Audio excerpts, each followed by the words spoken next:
Pandemia no Ceará. Apoio Assembleia Legislativa.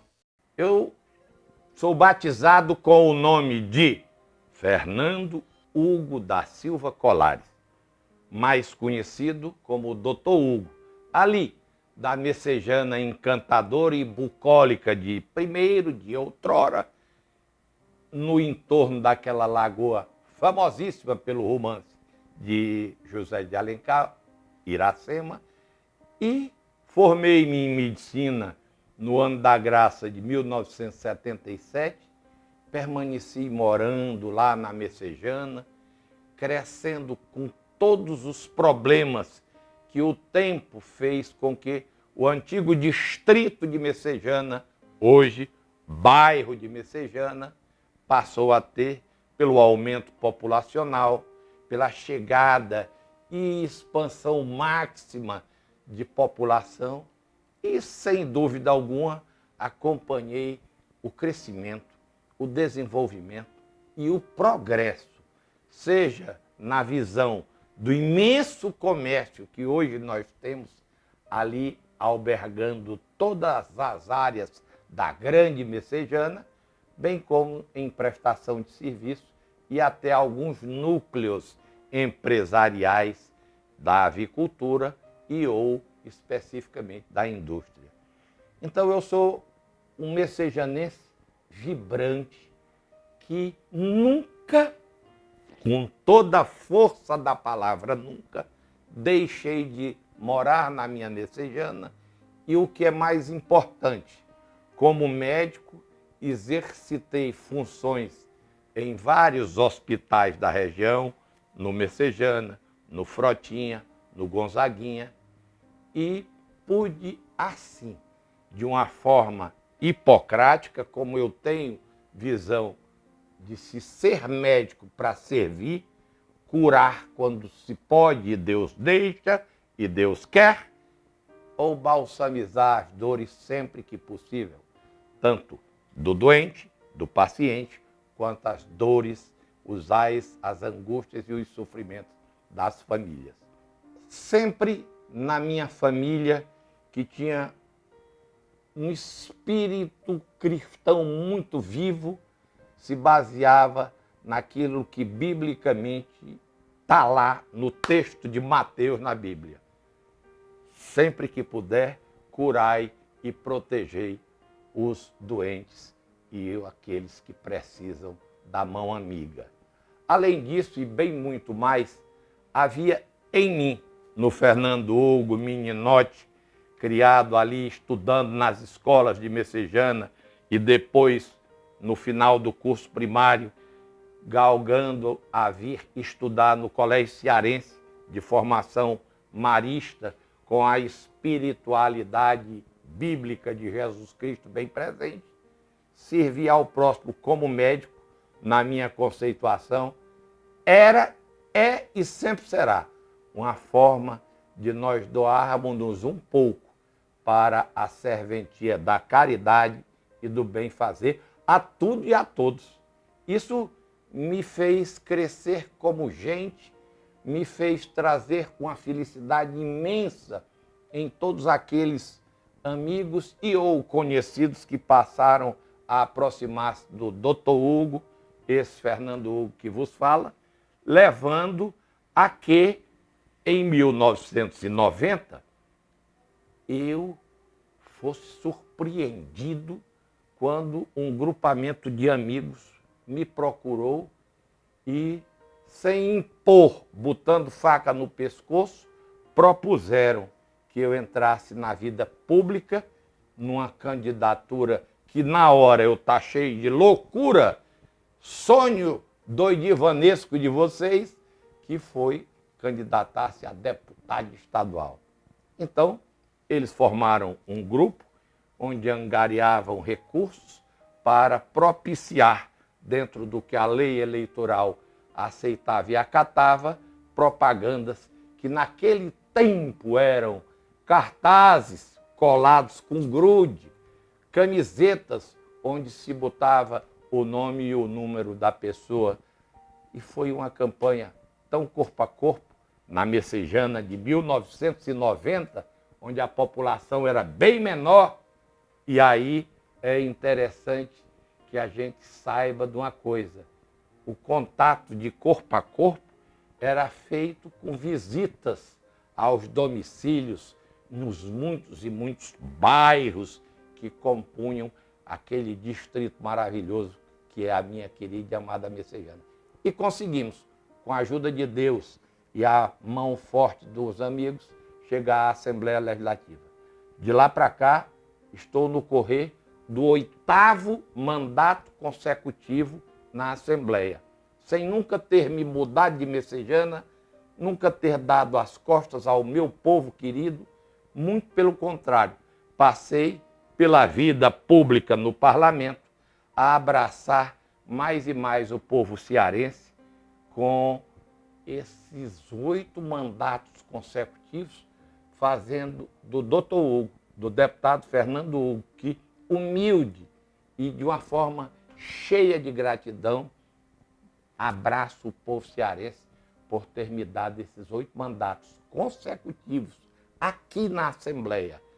Nenhum parlamentar, desde que a Assembleia Cearense foi criada em 1835, a Assembleia Provincial, nenhum parlamentar conseguiu esse feito.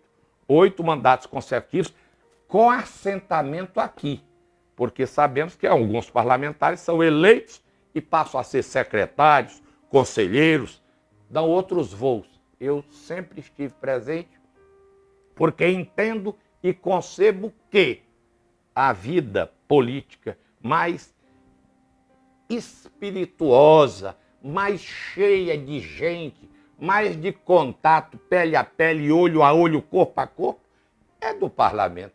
Seja como vereador, seja como deputado. É aqui que você recebe, acata, apoia, nega, diz sim, diz não, quando as coisas chegam. O que é certo é que sou um homem muito feliz, junto com minha família.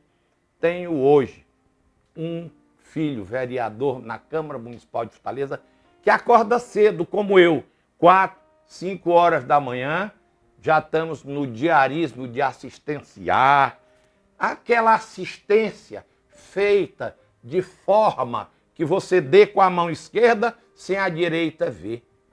Nunca, repito sempre essa palavra, porque é a palavra mais forte da língua portuguesa, nunca se ouviu história. O Fernando Hugo está botando a faca nos peitos de uma família porque ele atendeu como médico, porque ele prestou um serviço. Entendo eu que a vida pública mais gostosa do ir e vir nela, sempre com cabeça levantada, andando na feira, nos mercados, nas igrejas, nas academias, nas universidades, nas escolas, nas ruas, de cabeça levantada, sem nunca ser agredido ou ter contra mim qualquer insulto, é você andar no trilho da verdade, da retidão e da correção que eu sempre tenho postado na vida e que meu filho, o vereador Renan Colares, com 2 mandatos na Câmara, tem sequenciado esse espaço. Isso é muito de formação familiar e muito da personalidade espiritual, daquilo que se chama caráter, que existe dentro de cada um de nós. Não sou santo, nem quero morrer tão cedo, porém entendo e vejo que a política é uma arte sacrossanta de se fazer o bem sem olhar a quem, atendendo muitas e muitas vezes pessoas à distância que você nunca conviveu, que você nunca sabe quem é, que você nunca há de ver na vida. Isso é que é bonito.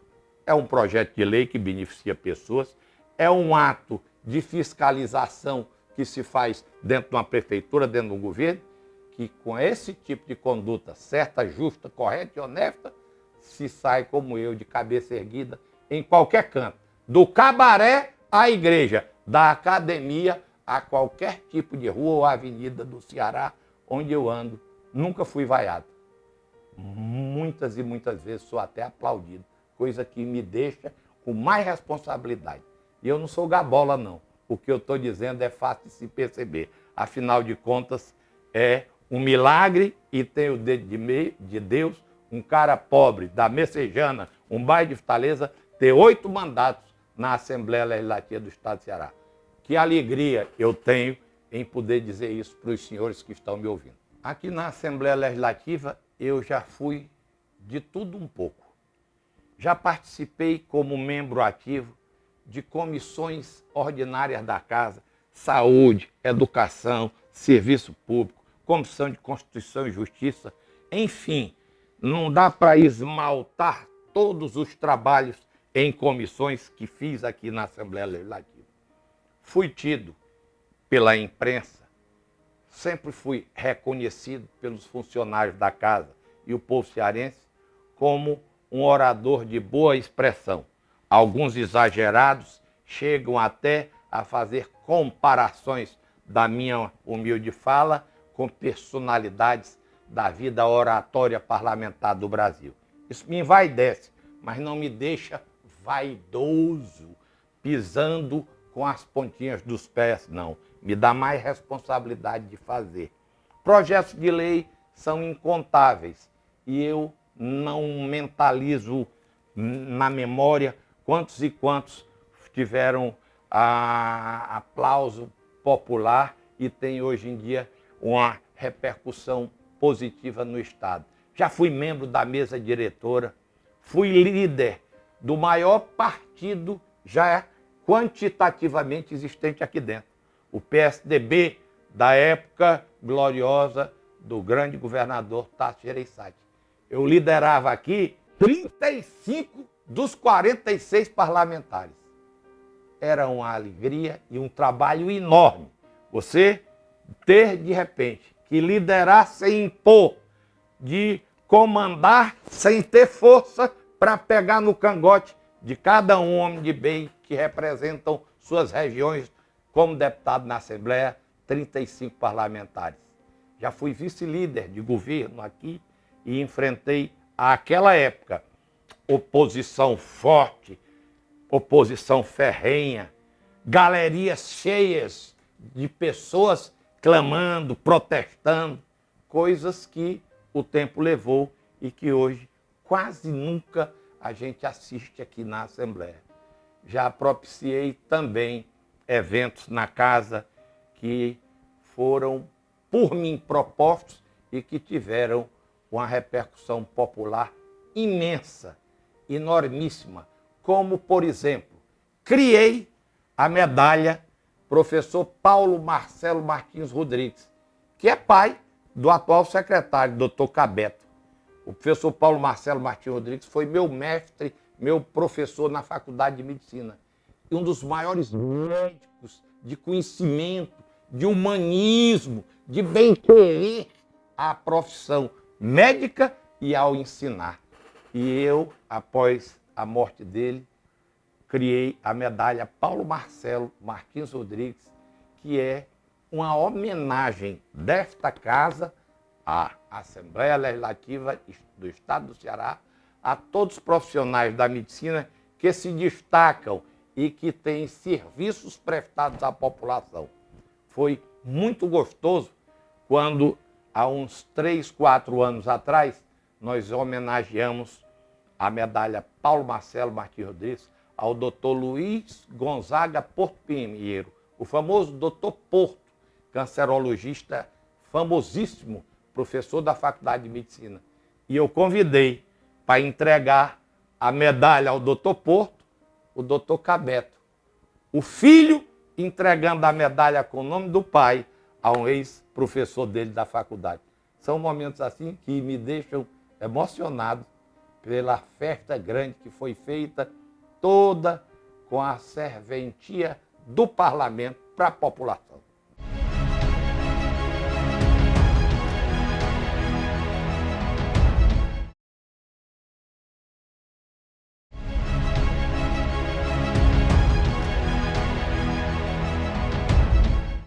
Eu, quando cheguei aqui, o governador eleito, em 1990, no meu primeiro mandato, foi o doutor Ciro Ferreira Gomes. Figura impressionante, de uma inteligência notável, de um poder de comando magnífico. Teve contra si 3 anos seguidos de seca. Aqui não tinha água nem na língua de quem pudesse imaginar.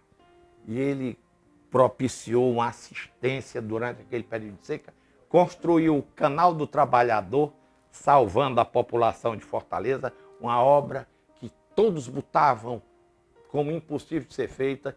Ele foi à frente, passou a viver dentro da obra e fez. Depois o Tasso voltou, fez 2 anos de governo daquele que foi o homem que comandou as mudanças no estado do Ceará. Mudanças a partir de 1986, quando ele foi eleito governador. Então, Tasso, Ciro, Beniveras, que teve grande participação mentalmente, orientando, e depois exercitou durante mais de 1 ano o governo do estado. Professor Lúcio Alcântara, médico de nomeada, um governador sem exibição, mas fantástico. Depois veio o grande Cid, que sequenciou com um colega nosso, o deputado de então, Camilo Santana, que é uma figura respeitabilíssima. E nesse conjunto, vindo de 90 para cá, do Ciro, Tasso, Lúcio, Beni, Cid e Camilo, o Ceará mudou, eu não diria da água para o vinho, mas mudou com uma qualidade diferenciadamente grande. É bom também frisar que ainda existe muita pobreza, muita miséria, educação carente, saúde deixando muito a desejar. Mas hoje nós temos quase 9 milhões de habitantes. Quase 9 milhões de habitantes. Moramos na 5ª maior cidade do Brasil. Uma capital que tem mais de 2,5 milhões de habitantes como população fixa. Como população flutuante, o pessoal que vem do entorno, lá do Cascavel, Bibiribe, indo até São Gonçalo, Caucaia, Maracanaú, e dá 3 milhões, porque aqui vem estudar pela manhã, aqui vem trabalhar pela manhã, essa população oscilante, flutuante, que dá quase 3 milhões de habitantes. Então, esses dados fazem com que a gente possa acreditar que o comando administrativo do Ceará, nos últimos 30, 35 anos, merece aplauso, merece reconhecimento. Esse governo do doutor Camilo Santana, olha, Camilo Santana pegou pelos peitos 2 greves da Polícia Militar e dos militares, numa condição terrivelmente de beligerância, os bandidos soltos assaltando, aquela esculhambaria geral que nós vimos.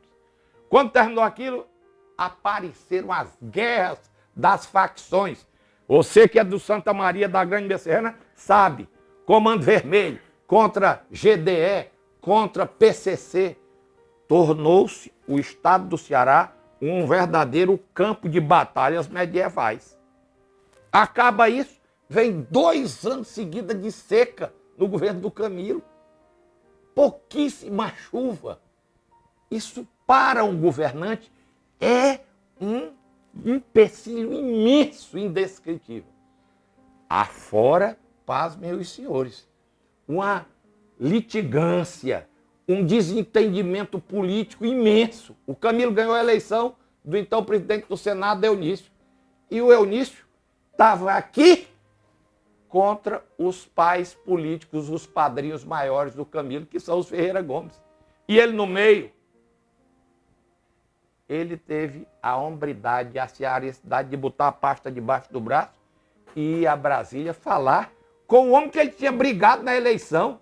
Eunício, você é presidente do Senado, me ajude. E o Eunício se transformou, talvez, no maior parceiro político da história do Senado para o estado do Ceará, na minha visão. Porque o que esse homem mandou de recurso para cá, tenha visto. Aí, meus amigos, quando se pensa que tudo no Ceará está calmo, tranquilo, pacato, para a gente correr, chega quem? O filho de uma égua do Covid, o coronavírus, trazendo a pandemia com todo esse desastre abrasivo no mundo, no Brasil e no Ceará, não é diferente. Então, é preciso a gente analisar os governos vendo os acontecimentos. E para isso, eu aplaudo o doutor Camilo Santana. E vocês todos que sabem e conhecem de imprensa, sabem que eu sou antipetista radical. Mas nessa hora eu tenho que ser cearense radicalíssimo. E como cearense, eu tenho que aplaudir o governo e toda a estrutura de secretários montados agora.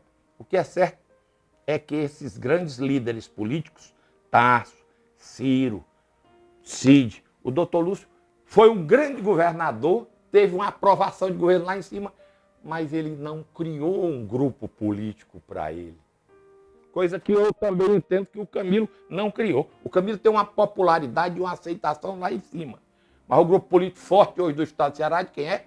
Dos irmãos Ferreira Gama.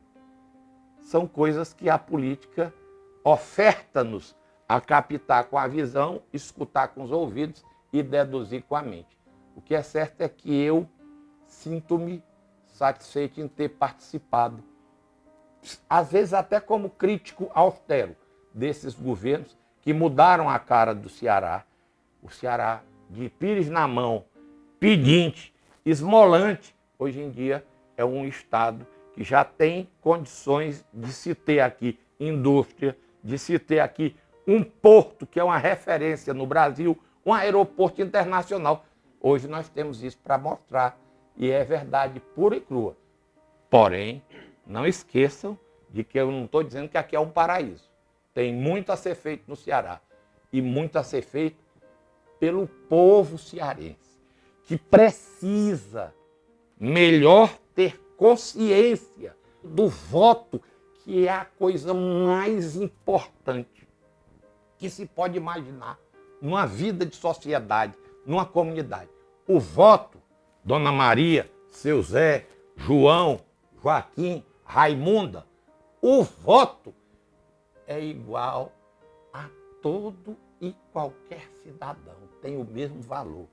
Por isso, o voto do Zé Pitoco, lá do Cabaré da Chica do Babau, na minha messejana, tem o mesmo valor do voto do arcebispo, do pastor, do governador. O valor é o mesmo.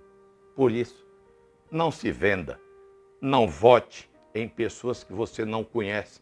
O ontem deles, o que eles fazem e dizem hoje e a proposta para o amanhã. Se a gente botar esse pensamento cidadão no trilho que a gente, como família, deve ter, o mundo muda, o Brasil mais ainda e o Ceará vai longe. Nós tivemos, pela chegada da pandemia, pelo alto contágio que o vírus dá, e eu lembro a todos que estou falando sem máscara, porque estou a quase 3 metros dos meninos que estão cinegrafando e da Wesmênia que está aqui dando-me o prazer de entrevistar-me. Sem dúvida, a contagiosidade desse vírus é feita através do aerosol que sai de nossa respiração, de nossa fala, de nosso espirro, de nossa tosse ou de qualquer ato de fala forte, o vírusinho para contaminar, para contagiar outras pessoas. E isso foi um impedimento científico e é válido no mundo todo. Então nós tivemos o ano de 2020 bloqueado de sessões presenciais na Assembleia. A sessão onde os parlamentares externam nas suas falas seus pontos de vista, debatem, discutem, propõem, enfim, passamos a ter sessões virtuais, onde a presença faz-se através de telas de computador, de celulares ou de outras formatações da informática moderna. E isso tira muito, para mim, que adoro o plenário, adoro o bom debate, aprendo discutindo, muitas e muitas vezes chego até no clamor adrenalínico da emoção que é discutir, debater seu ponto de vista, a ser polêmico. Tira muito disso. Você está aqui, o outro está lá no Icó, o outro está lá em Sobral, o outro está lá na minha Messejana. Isso tirou muito do brilho plenarial do debate. Porém, não impediu que a Assembleia votasse todas as matérias que aqui chegaram, vindas elas do governo estadual, do Ministério Público, do Tribunal de Justiça, ou uma imensa de propostas feitas por parlamentares. Não ficou aqui e nem hoje tem aqui matéria dormindo, arquivada, encostada, esperando o tempo de chuva. A Assembleia foi muito parceira. É bom que se diga isso e o governo do Estado já externou esse reconhecimento para nós, porque sempre que aqui chegaram matérias para beneficiar, para criar melhorias para o povo sofrido e sofrente da pandemia ou da situação geral do Estado, nós chegamos juntos, aprovando, lapidando, propondo e votando a grande quantidade de matérias que aqui chegou.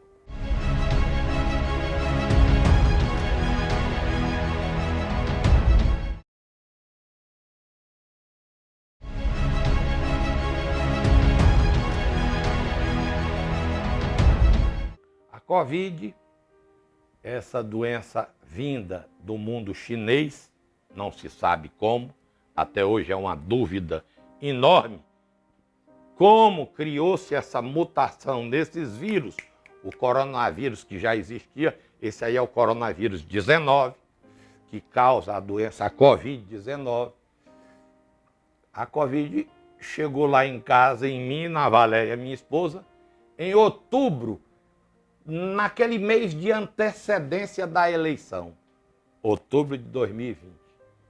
E eu, interessantemente, estava participando de um evento político ali pelas ruas da Grande Messejana e contagiei-me com o então candidato, Dr. Sarto Nogueira, hoje prefeito de Fortaleza, eleito pelo povo e pela vontade da maioria.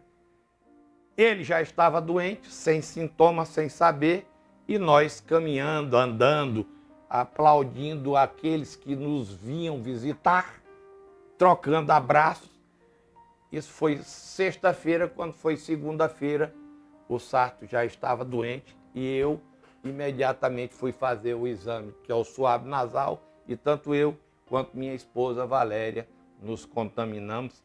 E aí eu passei a quarentena obrigatória de 15 a 20 dias, porém, graças a Deus e a uma substancial conjunção de medicamentos que tomei, não apresentei sintomas a não ser um resfriadozinho que passou desapercebido.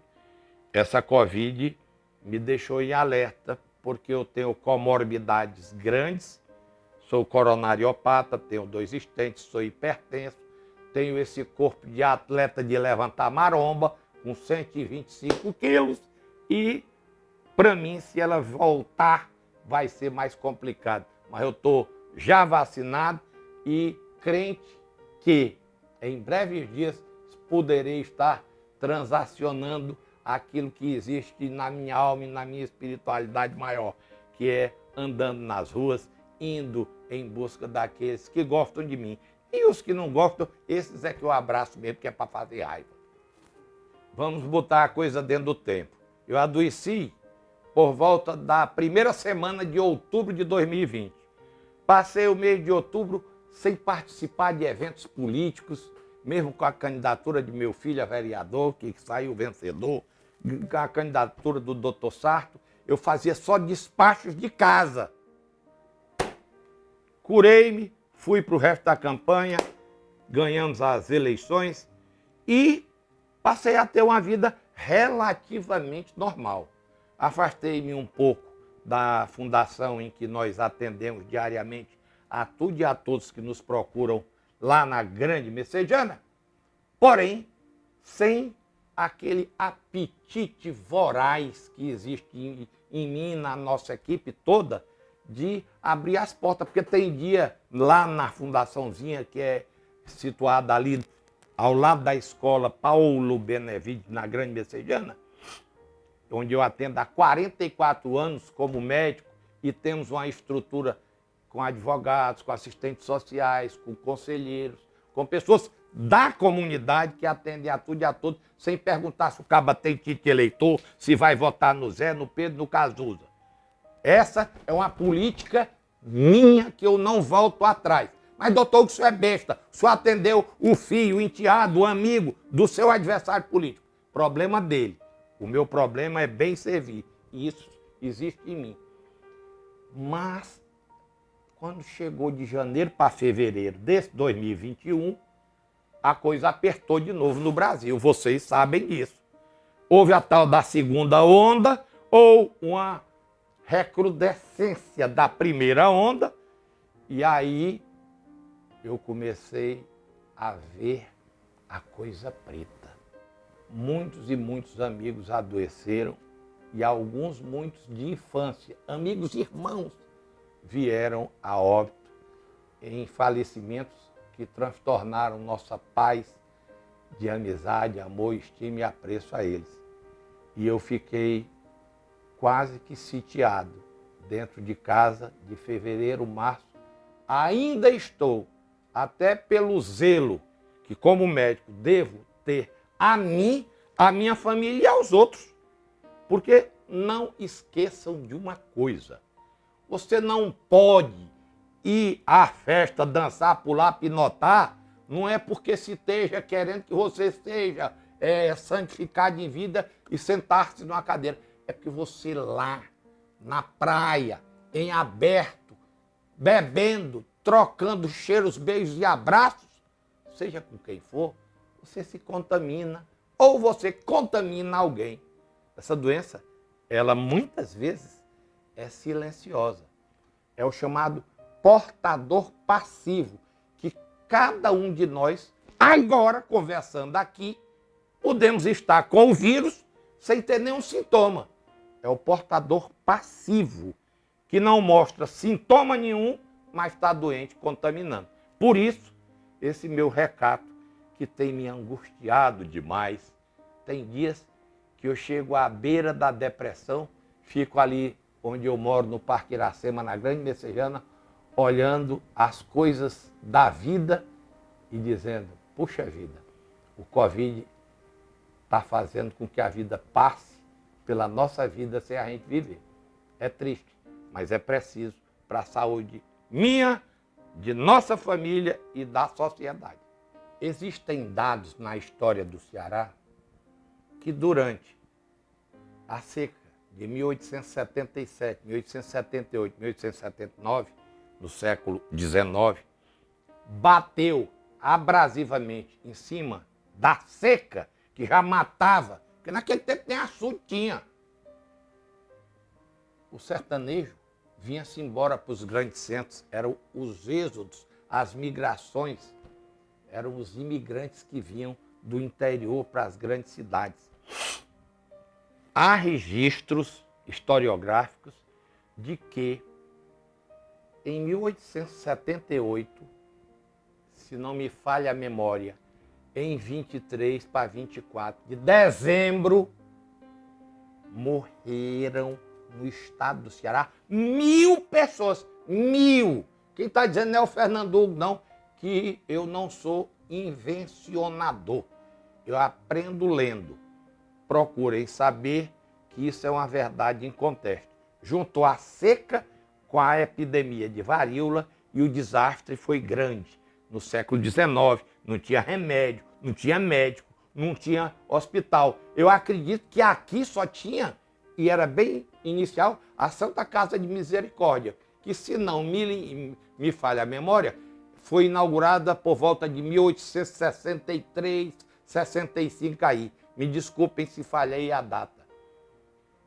Meu povo, epidemia é uma coisa séria.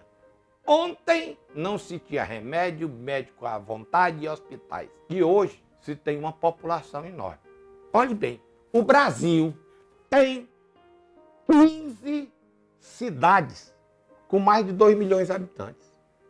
O Brasil tem 15 cidades, não são capitais não, 15 cidades com mais de 2 milhões de habitantes em área metropolitana. Meu povo, isso por si só é uma anomalia populacional. Aí o caba vem e diz, Ora, mas Israel tem 8 milhões e meio, 9 milhões de habitantes, rapaz. A população do Ceará, num estado desse tamanho, um estado riquíssimo, um país podre de rico. A Alemanha, a França, a Bélgica, são países pequenos de populações. A Argentina tem em torno de 40 milhões de habitantes. O Brasil tem 220 milhões de habitantes, com cidades anormais. Fortaleza tem quase 3 milhões de habitantes, pessoal. Isso por si só, epidemiologicamente, é um dado que preocupa numa pandemia. Por quê? Porque aglomera até dentro de casa, Wesmenia. Aglomera até dentro de casa. Quem, como nós, e vocês são jornalistas que correm o campo, sabem o que é uma favela, o que é a falta de saneamento, o que é a pobreza alimentar pela miséria, sabem que uma contagiosidade ali é feita de uma forma muito mais fácil do que em qualquer outro canto. E lembrem-se de vocês, a pandemia no Ceará começou aqui, no Meireles, na Aldeota. Por quê? Porque ela veio com os turistas. Ela veio trazida nos aviões que vinham da Itália, da Espanha, de Portugal. A pandemia da Covid-19 chegou no Brasil, espraiou-se, sertão adentro, favelas afora. Olha a situação do Amazonas, em que aqueles ribeirinhos dos rios ali, coitados, vivem só de pescar o peixe, comer, não tem atividade de suporte, não tem assistência médica, não tem medicações, afora os desmandos administrativos, deu no que deu. A pandemia no Brasil está aí com 470 mil mortes, deve já passar dos 500 mil, por uma conjunção de fatores. Não adianta ninguém botar a culpa no Zé, na Maria, no Pedro, no Cazuza. Foram erros sequenciais do governo federal, dos governos estaduais, dos governos municipais e do povo. Nossa população, ainda hoje, 1 ano e 4 meses depois que a pandemia chegou, nosso povo não tem consciência de que não pode se aglomerar, se ajuntar, de que tem que usar a máscara como mínima proteção, de que tem que lavar a mão com água e sabão ou minimamente com álcool gel para matar alguma contaminação que tenha. Não pense que o ladrão só entra na casa do vizinho. O vírus, nesse ponto aí, é democrático. Dá em todo mundo. É preto, é branco, é pobre, é rico, é crente, é atento, é santo, é alastrado dentro da população do mundo como um todo. Morreu muita gente rica e milionária, muito artista famoso, muito astro da vida pública do mundo. Morreu também muita gente pobre. Essas mortes quase sempre têm uma causa. Primeiro, aquilo que nós acabamos de falar, a falta de reconhecimento de nós, povo, de nossa população como um todo, de que o vírus dá em todo mundo. E que a contagiosidade, a contaminação se faz na hora que você não usa máscara, se faz na hora em que você se expõe, se aglomera, se ajunta em bar, boteco, botequim, clube, seja por onde for, que junta multidões em praias e por aí vai. As práticas esportivas de futebol, de atletismo e de outros esportes estão sendo feitas no Brasil e em grande parte do mundo, ainda sem a presença dos torcedores. Isso evita o contágio de massa, um passando a doença para o outro. E a outra indispensável é a vacinação. Por isso, meus amigos cearenses de todos os 184 municípios que através da TV União estão nos ouvindo. No dia em que você for chamado pelo cadastro de sua prefeitura, vá se vacinar. vá se proteger. Ah, a vacina tal não presta, a boa é aquela é ruim, aquela é boa. Todas elas passam por análises científicas da Anvisa, que é a Agência Nacional de Vigilância Sanitária. Você não chega na Anvisa e diz, eu quero vender isso aqui como remédio, como medicação, como vacina, e ela no outro dia despacha, não. Faz um conjunto de análises científicas com estudiosos, médicos, bioquímicos, farmacêuticos, bromatologistas, pessoas que dedicam-se cientificamente a saber o efeito, as contraindicações, os paraefeitos, que são os efeitos colaterais. Em síntese, só é liberado todo e qualquer produto pela Agência Nacional de Vigilância Sanitária quando se tem a aprovação do Conselho Geral de Cientistas, e aí se faz. Por isso essas vacinas são positivamente importantes para nos proteger, gerando imunidade. Imunidade é a força que cada corpo humano vacinado tem para proteger-se contra toda e qualquer vacina.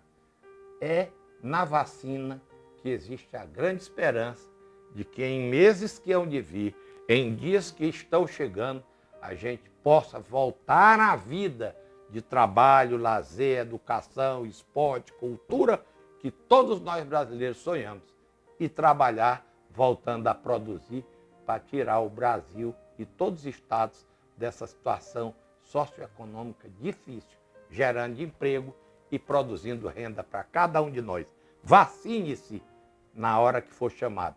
Você está sendo um cidadão, um pai de família e um membro da sociedade digno de ser aplaudido.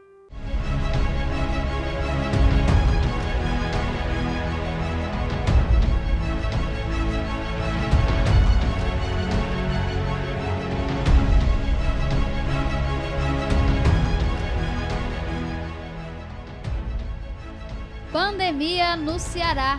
Apoio Assembleia Legislativa.